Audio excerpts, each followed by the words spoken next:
श्री द्वारकाधीश प्रतिष्ठान परिवार नागपूर अंजलीताईकडून आपणास गोवर्धन पूजेच्या खूप खूप शुभेच्छा.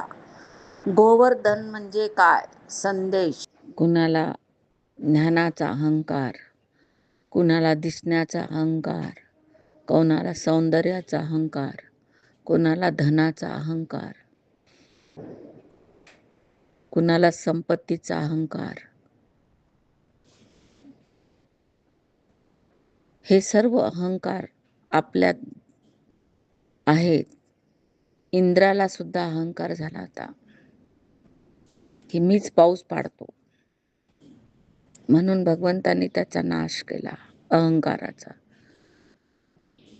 व आपले इंद्रिय म्हणजेच इंद्र होय. इंद्र हा आपल्या इंद्रियाचा राजा आहे. अहंकाराला नष्ट केल्याशिवाय ज्ञानाची प्राप्तीच होत नसते. जेव्हा आपण अहंकार नष्ट करतो, काम, क्रोध, मोह, लोभ ईश्वराच्या कृपेने जेव्हा नष्ट होतात, तेव्हा समर्पण आपण